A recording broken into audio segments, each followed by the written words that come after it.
All right, so I am live again, still making things on time mostly, and it is episode 4 of 52 weeks of AWS. And believe it or not, today is probably the most amount of material I've had yet. There's so much material, it's going to be hard to cover all of it, but I'll do my best.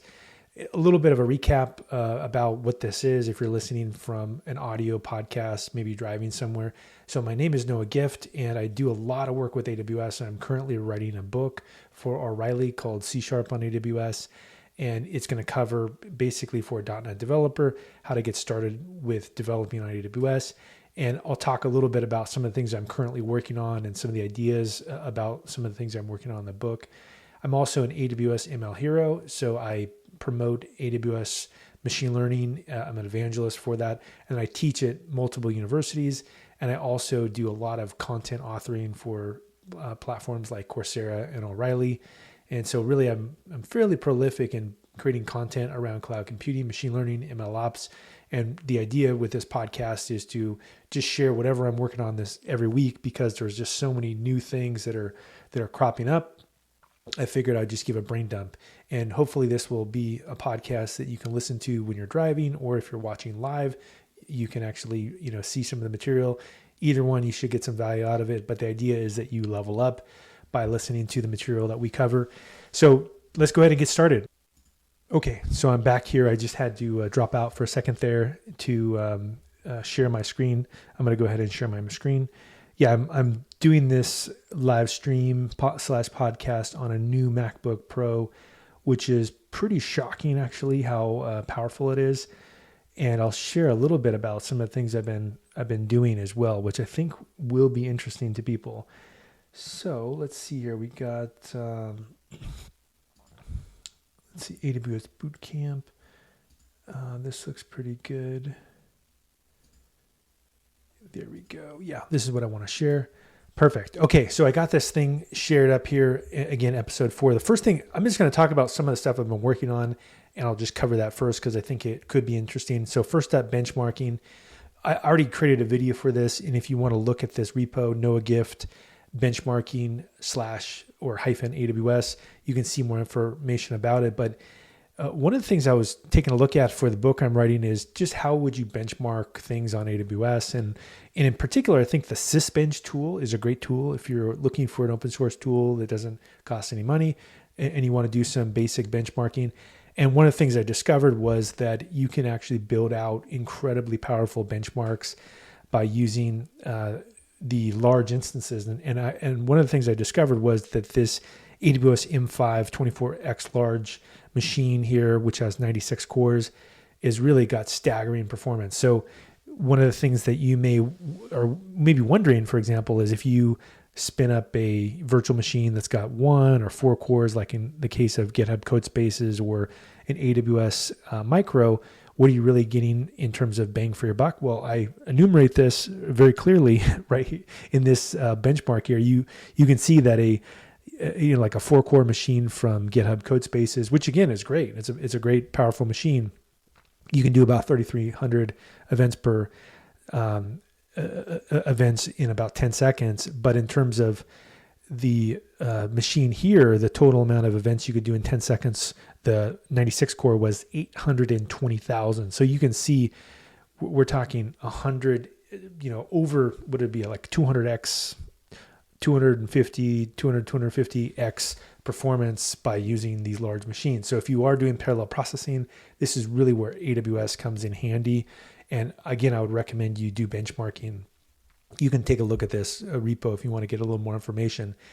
One of the things that I'll mention here that I think is kind of interesting is that I'll bring up another sheet here that I was doing in terms of benchmarking. Let's go ahead and get this thing up. And one of the things that's kind of cool is I also had a little bit of time to benchmark the MacBook Pro, the newest one, which is the 16-inch Apple M1 Max. And I was pretty shocked actually about what I discovered. And I'm going to just pull this in here so you can see the thing I was shocked about.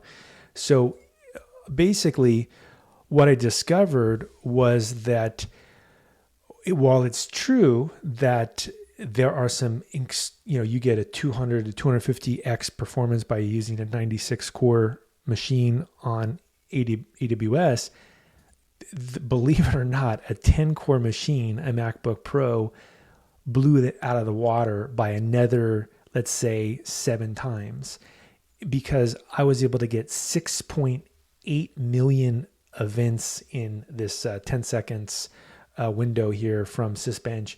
So this is one of the things that's just truly shocking about MacBook Pro is the speed that this laptop has. In fact, it's 7 times more powerful, at least in this CPU benchmark. It's 7 times more powerful, even though it's a 10 core machine, than essentially a 100 core machine in the cloud. So if you were wondering about whether it's a good development machine, I think this metric might be something to take a look at. And again, you can recreate it on your own, but it's just an amazing machine in general.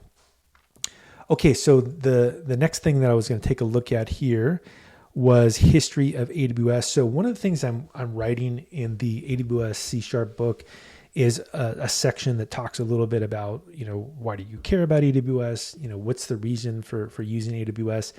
And one of the ways that I'm going to explain this is I'm going to talk about the shareholder letter. And in particular, if you haven't read these letters, I think they're very interesting because there's some things that have been there from the very beginning, since, for example, 1997. And let's just read through a little bit of what is put in the 2020. So it includes a little bit of the 1997 letter. So it says, to our shareholders, and this is from Jeff Bezos, in Amazon's 1997 letter to shareholders, I talked about the hope of creating a franchise, one that would reinvent what it means to serve customers by unlocking the internet's power. I've noted that Amazon has grown from 158 employees to 614, and we've had 1.5 million accounts. We had just gone public at a day split price of $150 per share. I wrote that on day one. So that's basically, in 1997, day one, they're talking about, how they had $1.50 per share. Since then, they've gone a long way. They have 500,000 people employed, and there's 1.3 million around the world, and there's 200 million Prime members, 1.9 million small and medium-sized businesses sell in the store, and the small businesses actually are 60% of the sales, and customers have connected 800 million smart devices to Alexa, and Amazon Web Services served millions of customers with a 50 billion annualized run rate. In 97, there wasn't Prime, Marketplace, Alexa, AWS. So along the way, they've created 1.6 trillion of wealth for shareholders. So that is pretty cool that the shareholders of Amazon have been able to benefit, not just the owners themselves, and the founders of the company. And there's some stories about people, using the money to build things. And then just a few other things here that they mention is, create more than you consume, which I think is actually a very good idea. And then a few other things here that I think are interesting is that, with AWS in particular, one of the things that they're doing is that they're dividing up the customer value creation. So shareholders, employees, third-party sellers, and they're showing that they were able to create in 2020 164 billion in customer value creation. So I do like this idea of thinking about externalities, where you're actually thinking about what you're doing in terms of a impact on the world. And then I think a few other things here that are important to talk about is that they're acknowledging that they could do a little bit better in terms of some of their processes of managing employees. And so that's one of their goals now, is to make Amazon the best employer and the safest place to work. And in particular, one of the things I think you'll see, and I won't go through the whole shareholder letter, but I'd recommend you go through it, is that basically Amazon is always trying to improve, always trying to, continuously make things better, and also be aware of their own mistakes. So have high degrees of metacognition. So I think that's one of the real stories with Amazon, is be aware what you don't know, what you do know, and constantly try to create innovation and best practices. And they have the Amazon values, I think, and this would be a good thing to mention real quick, is Amazon values. And if we look at this, they have this thing called the leadership principles. And I think they are pretty interesting in terms of leadership principles. And I think they do separate in themselves from other companies because of some of these principles. So customer obsession, I think, is a really important one. I mean, ultimately, that's why I like using the AWS cloud more than other clouds, is that they do have a customer obsession, and I feel confident that they'll make me happy with what I'm doing. And even when I was running companies that were using AWS, I was always confident that they were going to have my back. Ownership. So, people in Amazon should act as owners, which I also believe in. Invent and simplify. So I think this is another important one, is that, people need to be aware that one of their goals is to reduce the complexity of workflows. And I think you see this in many organizations that have high degrees of bureaucracy.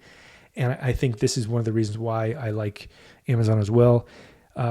People are right a lot. So, you have to have good judgment and good instincts, and then back up your ideas, learn and be curious, hire and develop the best, make sure that you're hiring good people, insist on the highest standards. I think this is a very interesting one that we see a lot, unfortunately. There's both good and bad government. Some of the things I've seen in government is when people don't have high standards, like in cities, many cities are not having high standards. That's when you get yourself into trouble. And so I think that's one of the easy ways to fix cities in America is to have high standards. Either you have standards or you don't. And if you don't have standards, you have problems. That's why I think this leadership principle is such a good one. Think big, right? If you're thinking small, it's a self-fulfilling prophecy. And bias for action. I think one of the ones I really agree with the most in terms of their leadership principles is this bias for action. I personally do this with my life, is I have a bias for action. If I'm, the choices are don't do anything and just do analysis, or do something where maybe it's not perfect, I go for a bias for action. And I think this is really an important thing for many people to have. And then frugality, right? Which is, if you always think you should blow all your money, you're going to blow all your money. If you try to be frugal, you're going to be a lot more efficient, earn trust, dive deep, have backbone, disagree and commit. I think there's another one that's a real problem with many organizations because of bureaucracy. They want to make their middle manager happy, and their middle manager wants to get more power. And I think you must have this kind of structure in your company. And then finally, deliver results. I mean, ultimately, I think that's one of the biggest things that people are lacking in their careers or in other companies. Is it's pretty simple. It's, are you delivering results or not? The reasons why you didn't deliver results really ultimately don't matter. And I think, again, if we look at, in particular, the cities of America that are struggling, I think one of the things that they're lacking, in terms of results, they're not delivering, right? They're not delivering results. I could see other parts of America as well that I believe could be better. Like, for example, healthcare, education. It's really simple. You need to deliver results. And if you don't deliver results, you need to fix your system so you can deliver results. The other one I think is really a good one that they're adding as well, which is strive to be the Earth's best employer. And, in particular, I do think there is going to be a backlash against technology companies because they have been a little shifted towards just ignoring the externalities of your employees, what you're doing to the environment, what you're doing to other people that aren't using your product. For example, with self-driving cars, people that are just walking across the street, they didn't ask to be put into an experiment where a car may hit them, right? That's a negative externality. And those kind of things, or, people didn't choose to be in an experiment where social media gave them, misinformation or disinformation. Even if they're not on social media, they're still going to be those things that happen in the real world, like, people that won't get vaccines or won't wear masks or do preventative things. Those kind of problems are going to crop up if you ignore negative externalities. And I think this is really a trend that we're going to see, where this is a great thing that AWS is doing, and I want to give them a thumbs up for it.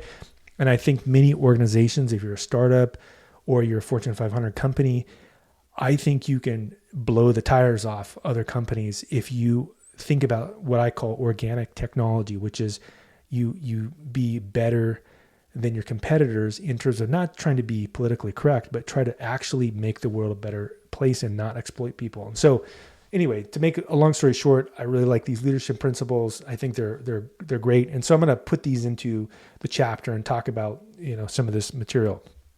Okay. Next up here, the other thing I want to talk about is the Visual Studio AWS tool. And so I'm going to just share this real quick here. And I'm going to share basically a VM that I got running inside of my Mac here, which is ridiculously powerful. So I feel good at running this VM. And I'm going to go ahead and share this out real quick. And one of the things I think that's kind of interesting, if we take a look at this Visual Studio environment here, is even if you're not a Windows person, which I really am not really a Windows person, but one of the things I do like is C#. I think is a pretty cool language. I like the performance alone is a very good reason to use C#. But the other thing is the tooling, right? And so with Visual Studio, which you can install the Community Edition on Windows 11 or Windows 10, what's awesome about it is if you install the AWS toolkit, you can do things you can't do, believe it or not, with the console of AWS. And a great example would be, here we see on the left here, we've got CloudFront, EC2, S3, SNS. You can start just right-clicking on things and do really cool stuff. So let's say I want to go to S3 right here, right? And look, I have all my buckets. And in fact, I can just take some project, like I know this is an old bucket of mine. If I right-click on it, look, I can just say delete, and it'll actually delete the bucket and all the objects for me. The bucket doesn't exist. But basically, you can actually go through here and do all these really powerful actions here by just right-clicking on things. In particular, another thing you can do is you can go to EC2 and you can go to instances, and you can also go take a look at all your current running instances, do something like stop them, or you could actually right-click and say launch an instance as well. So really, in my opinion, it's actually much more efficient than the regular console. I mean, the console is not bad, but this is a lot better and more clean. And even if you're not doing C# development, it's worth kicking the tires on it and seeing if potentially this is a tool that can augment what you're already doing in terms of orchestrating things on the AWS platform. So that was just one thing I wanted to share real quick. The next thing I'm going to share with you is that, as I mentioned, I have a lot of stuff to share today, is that I was also playing around with how would you teach someone how to get started with C# if they weren't, let's say, a Windows person and they wanted to just start playing around with C# here. Again, maybe in preparation to later go to AWS. Well, one of the things that's really awesome is that you can actually, essentially build out an entire ecosystem inside of by using GitHub Codespaces. So what I'm going to do here is I'm going to go to here, and I'm going to go to my Codespaces right here, and I'm going to show you. Here we go, hello.net Codespaces. And if we take a look at this thing, what's kind of cool about it is you can see I did an F# and a hello world Codespace inside of here.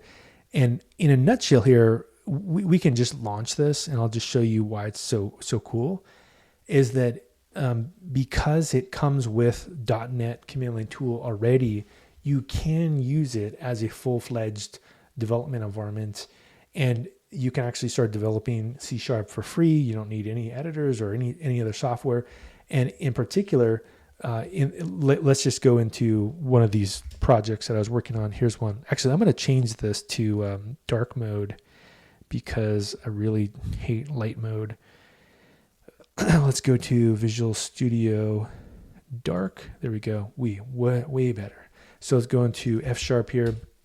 So you can see here's an F# program, and if I want to run it, I just say .NET run, and it goes through and executes my code.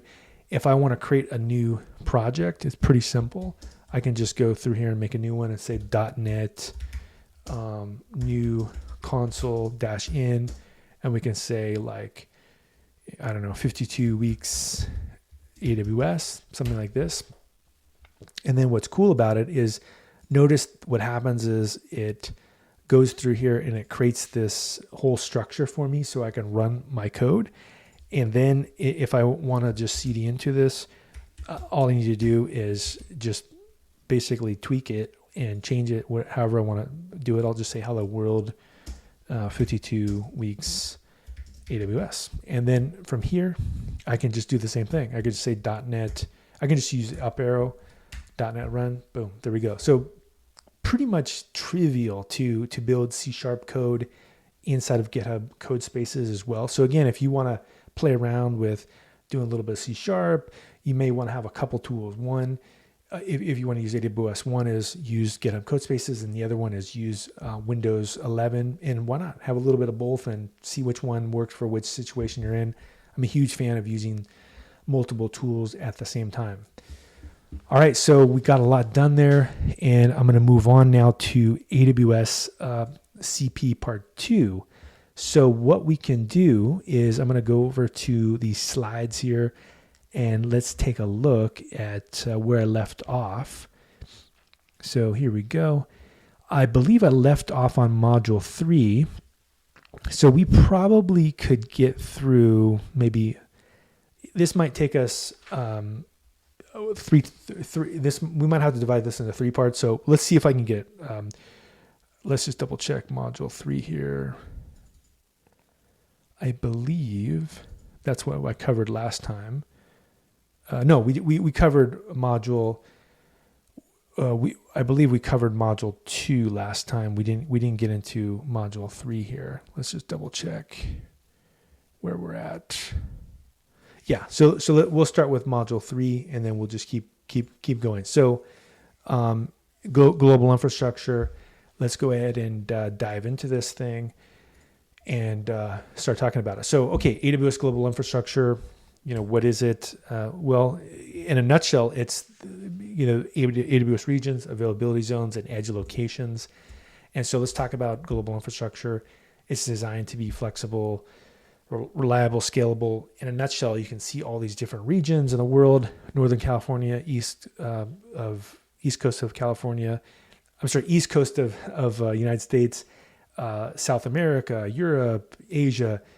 All these things you can use to build a global infrastructure day one. And that's one of the great things about using AWS. And in particular, one thing we should define is what a region is. And a region is a geographical area. And so you'll hear this a lot in exams. And so a data replication across regions is controlled by you, though. So you don't have to have it done automatically. Communications between regions use the backbone infrastructure. So really, really fast. And regions also have full redundancy and connectivity to the network. And a region usually has at least 2 availability zones inside. And so the idea here is that those availability zones help you also have more of a reliable system. And so why would you pick a certain region? It could be data governance. So we know European Union has different laws, proximity to customers, services available within the region, costs. As I mentioned before, that a region has multiple AZs or availability zones, and an availability zone is actually a fully isolated part of AWS. There's 69 of these AZs available, and they consist of discrete data centers. They're designed to be fault tolerant. They're interconnected, and you can choose your own availability zones. And Amazon does recommend replicating the data and resources across AZs. So what this means is that in practice, if you had a database, for example, you would want to replicate it across at least a couple AZs so that in case there was some problem, I don't know, a dump truck flips and then crashes into, an availability zone and it goes down, you would have automatically the data in the other AZ and there'd be in theory no outage. So AWS data centers are designed for security. And this is where the data resides and data processes. It has redundant power, networking, connectivity. And typical data center has 50 to 80,000 physical servers. When I worked in film, when we had some of the largest supercomputers in the world, we had something similar, but that was just one data center. They have, again, 69 plus of these, because an AZ could be more than one data center. And so you can see they have a lot of machines available. And AWS provides a global network of 187 points of presence, 176 edge locations, probably more, right? Like you can assume it's always a little bit more because they keep growing.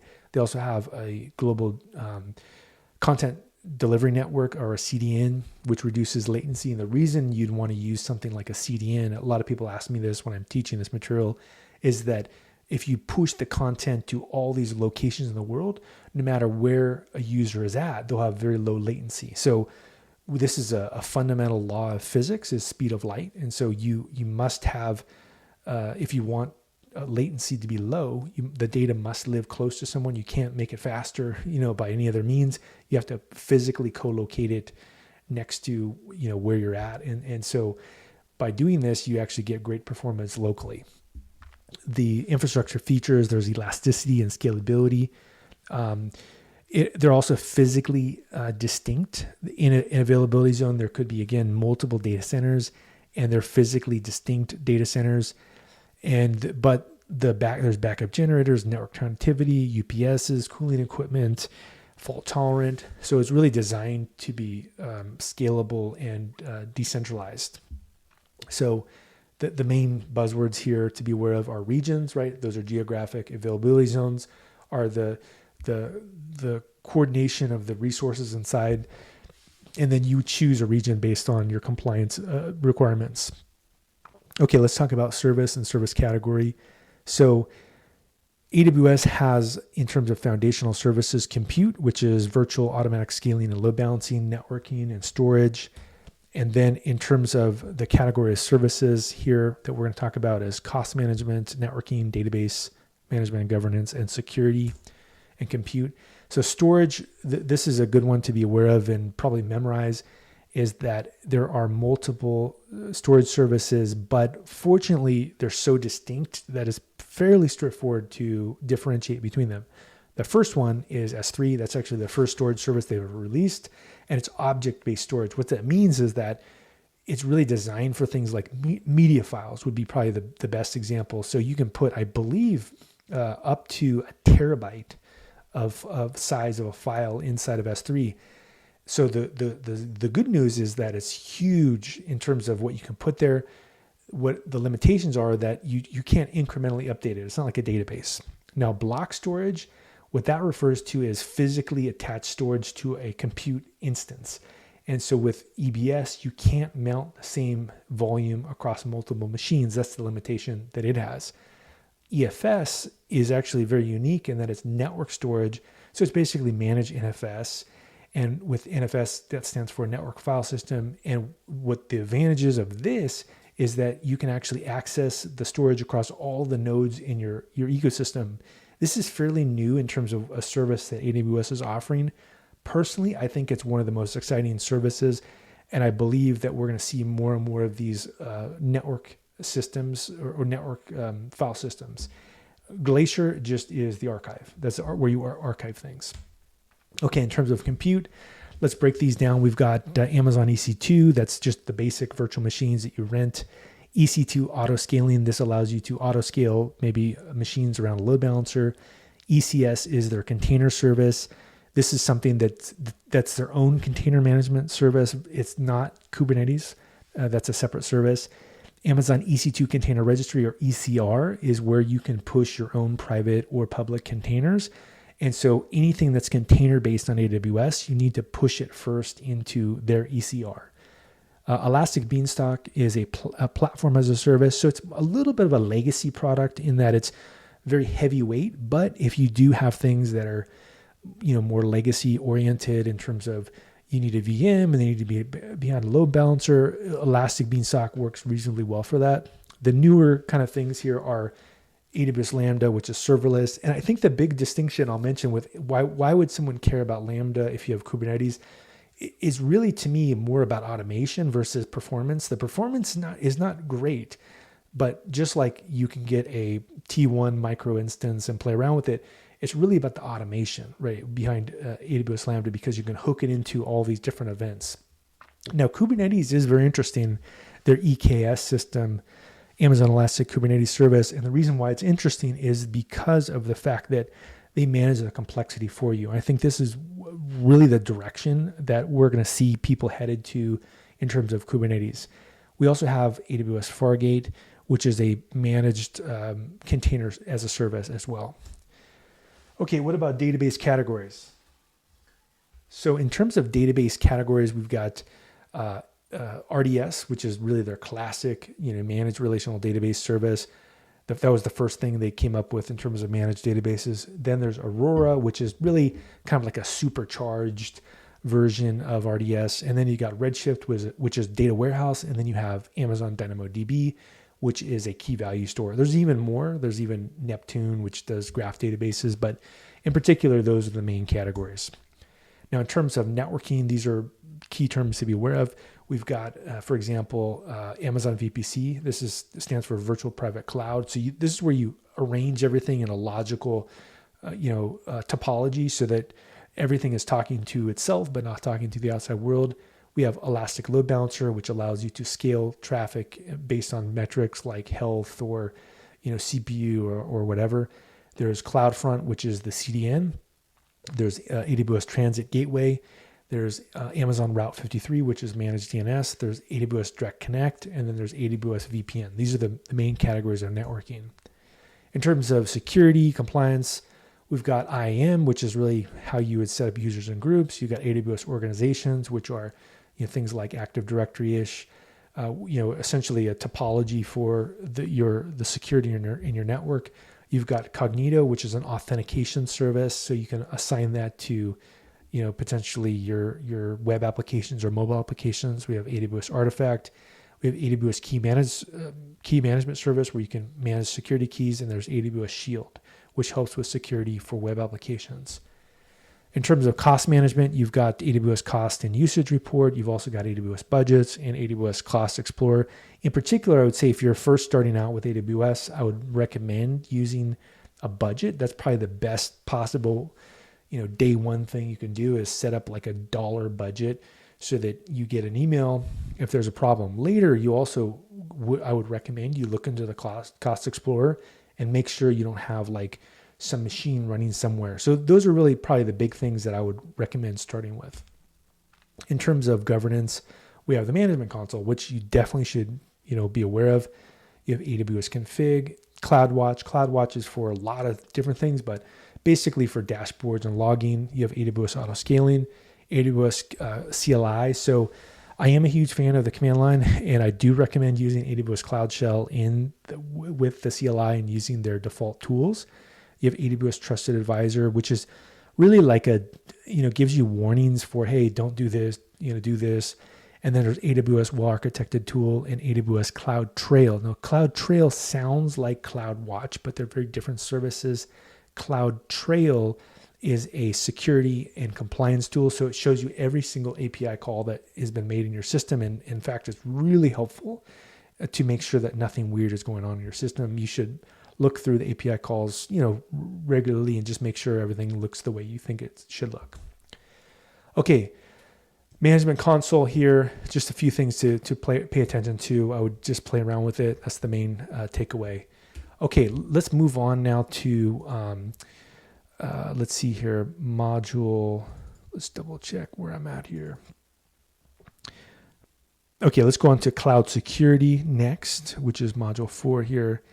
And in particular, this is a big one for all certifications. And so the number one thing to be aware of, if you could only remember one thing about AWS security, is the shared responsibility model. In a nutshell, what it means is that AWS is responsible for some parts of the system. You don't have to be managing that at all. So for example, the best example I can think of is the physical data center. They take care of it. You don't have to manage it. You don't have to hire a security team to manage it. They handle it. You, though, as a customer, you must be responsible for your own customers' data. If you think about it, it's impossible for the business logic to be managed by AWS, right? Unless they wrote the application themselves, how could they possibly manage it? Ultimately, you have to manage that yourself. In terms of security of the cloud, they manage things like physical security, control need-based access, hardware, software, network infrastructure, virtualization, all stuff that's super tricky. They handle it for you. In terms of the customer, though, you have to manage things like patching the OS, passwords, security configurations, firewalls, account management, in terms of the infrastructure as a service, it means that you have to manage a lot more yourself. It's cheaper, right? Infrastructure as a service, but you have to manage it. Platform as a service is a lot nicer in my opinion because they handle a lot of the stuff for you and you can focus more on the business logic. Now, in terms of software as a service, one of the things to be aware of here is that the software is centrally hosted. You don't have to manage infrastructure that supports the service. So even better in some situations, like for example, if it's extensive monitoring and logging, I would argue why do that? Just use an agent like Datadog or New Relic, just have them do that for you. And then you don't have to manage that yourself and write a bunch of custom software. Okay, so I'll just go to the next section here, which is identity and access management. So a few things to be aware of here is that the IAM system is managed basically from the console, and you can, with it, control who can terminate, for example, an EC2 instance, and you can define fine-grained access, like who can access a resource, which resource, and how resources can be accessed. IAM doesn't cost anything. The essential components would be an IAM user. This is a person or application that can authenticate. There's a collection of IAM users. That would be a group. There's a policy, an IAM policy, and this is a document that defines which resources can be accessed and the level of access. There's an IAM role, and this is for you needing to grant a set of permissions for service requests. So when you define a user, you also get to define what are the things that they should access. And this is an easy one, I think, to mess up on initially, is that I think to start with, I would recommend you don't give people programmatic access because they probably don't need it. And I would wait on that so that those keys don't accidentally get leaked out. So basically programmatic access is something you can essentially maybe put off for most users until they ask you for it and then set up fine-grained controls. The MFA is a very good idea. This is two-factor auth. So you can create a token, you can install it on a mobile app, or you can get a physical like key fob, and it actually allows you to do two-factor authentication. And I would highly recommend that. So authorization means which actions are permitted. So basically after the application is connected to AWS, you say, what can you do, right? Can you launch instances? Can you talk to S3 buckets? The authorization means like who is the person, right? So it allows you to determine which resources or operations are allowed. And so the best thing to remember is this concept of PLP, or principle of least privilege. You'll hear it all the time. And that's probably the number one thing I would recommend with AWS. Remember PLP in terms of security, other than the shared security model. An IAM policy is a document, and there's identity-based and resource-based. Identity-based is a policy that corresponds to a user, group, or role. A resource-based is attached to a resource, like an S3 bucket, for example. So you can control either one. And so there's an explicit allow, or there's an explicit deny. An explicit deny takes precedence over an allow. Identity-based policies are attached to user, group, or role. So resource-based policies are attached to a resource. And how does an IAM determine permissions? The first thing is the permission explicitly denied? Yes, then it's denied. If it's a no, then the next thing is the permission explicitly allowed? Yes, then you can do it. No, it's denied. An IAM group is a collection of IAM, right? So this is really a way of collecting privileges for a certain group. A role is something you would attach to, let's say, AWS EC2 or AWS Lambda, and so you let that resource do the things for you. An example of IAM role would be that an application that runs on EC2 needs to access an S3 bucket. That would be a perfect example. Okay, let's talk about securing a new account. This is a really big one. In fact, I've seen this go down many times in a bad way, is that you must have the root user locked down in a production environment. Now, if you're just demoing it and playing around with it, I personally, am a little more cavalier about that because of some of the things I do. But if you're working in a production environment, you do never use the root user, because all it takes is if that root user's credentials get leaked, then they can take over your entire account. So the first thing you should do is that you should log in with a non-root user and use that account. So basically stop using the root user as soon as possible and create an IAM group and give that an admin privileges, disable and remove your account root user access keys, enable a password policy for users, and then sign in with your IAM user credentials. Store your account root user credentials in a secure place. So securing a new account, MFA, definitely you want to enable the multi-factor authentication. The options are a virtual MFA, so Google Authenticator. There's also UTF security key device like a YubiKey, and there's hardware MFA, so key fob. Securing a new account, so CloudTrail does audit everything that's happening, like every single API call. Very good idea. And I would definitely enable the logs beyond 90 days as well. You can also enable a billing report. So this allows you to just check out that nothing weird is happening. People aren't doing Bitcoin mining in your company or whatever. And really the best practices are secure with MFA, delete root user, create IAM user that's admin, and then control from there. Have groups and do PLP. Configure strong password policy, delegate using roles instead of shared credentials.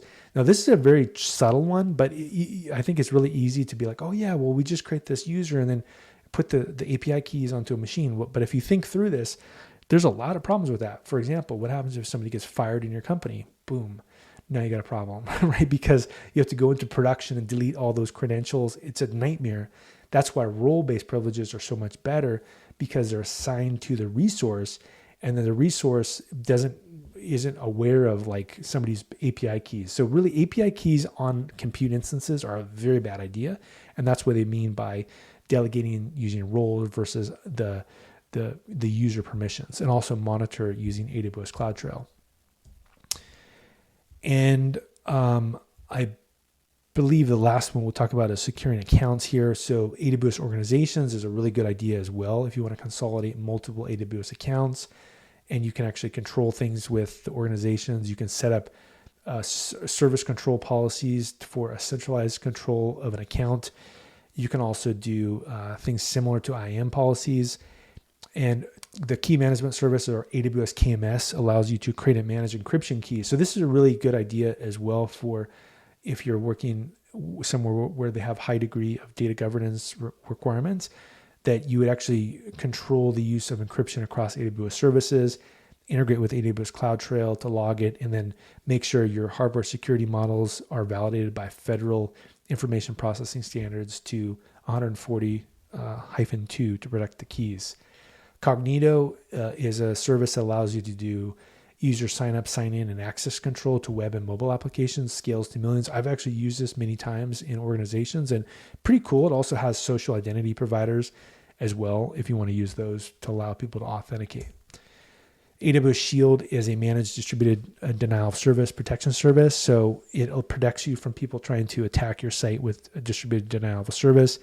It's got safeguards for applications running on AWS and provides always-on detection and automatic inline mitigations.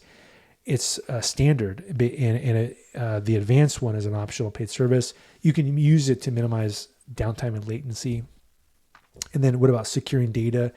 This is where you're going to get hammered on every possible certification exam. You must know these principles. So the encryption of data at rest. The encryption encodes the data with a secret key, which makes it unreadable. Only those who have the secret key can decode the data. The AWS KMS can manage your secret keys. AWS supports encryption of data at rest. So basically stored somewhere.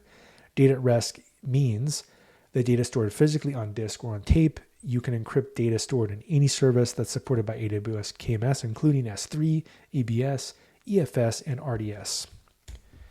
Encryption of data in transit. So this means when you're sending data back and forth somewhere. What you want to do is use transport layer security, or TLS, formerly called SSL. You want to do HTTPS to create a secure tunnel. And so a good example of services that support data in transit encryption would be EC2 to EFS, that's encrypted, maybe a storage gateway to S3 that's encrypted. Securing bucket and objects. Newly created S3 buckets and objects are private and protected. When use cases require sharing data objects in S3, it's essential to manage and control the data access, follow the permissions that follow the PLP, or principle of least privilege, and also consider using AWS S3 encryption.